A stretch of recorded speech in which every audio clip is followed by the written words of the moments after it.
வணக்கம்.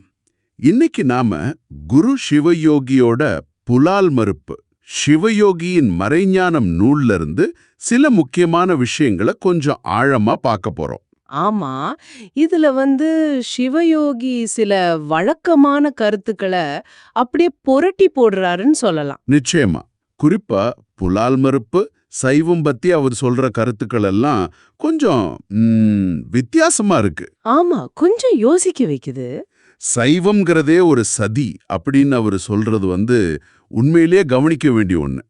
சரி, இதுக்குள்ள கொஞ்சம் போலாமா? கண்டிப்பா. அவர் முதல்ல பேசி பேசி தெரிபவர்கள் பேசுவதற்கு வழியில்லாமல் இல்லாத செய்தியெல்லாம் இருப்பதாக சொல்வார்கள்னு சொல்றாரே, இது யார பத்தி என்ன செய்தி சொல்றாரு?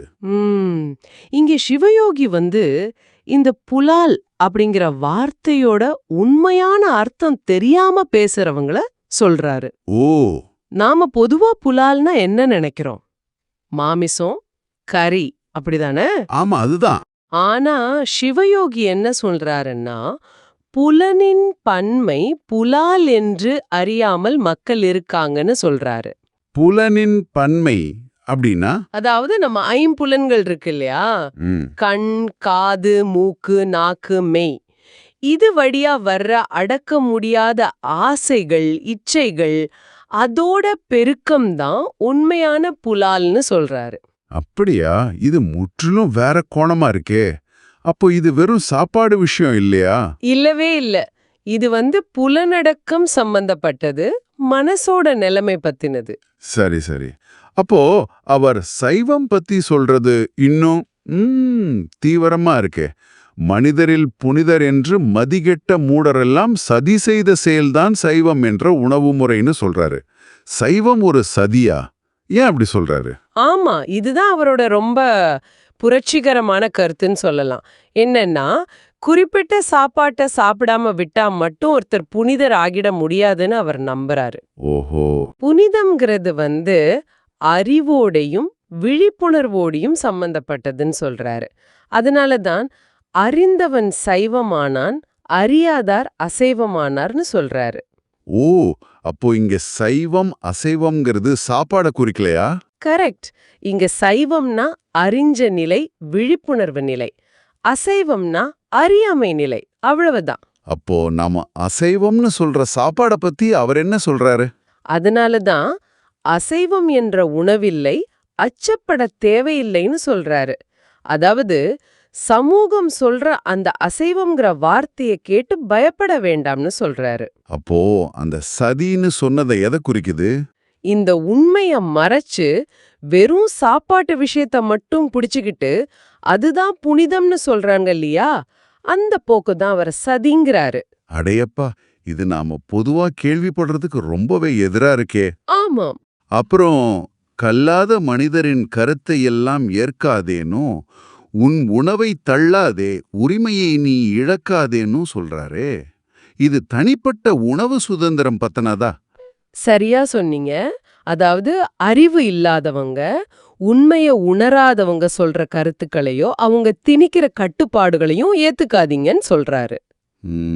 அதுவும் படைத்தவர் துணை இருக்க பயப்பட தேவையில்லைன்னு சொல்றாரு. அடுத்தவங்க என்ன சொல்வாங்களோன்னு பயந்து உங்க இயல்ப, உங்க உரிமைய விட்டுடாதீங்கன்னு அறிவுரை சொல்றாரு. அப்ப மரபா வர்ற உணவு கட்டுப்பாடுகளை பத்தி என்ன நினைக்கிறாரு? முழுசா விட்டுடணுமா? அப்படி நேரடியா சொல்லல.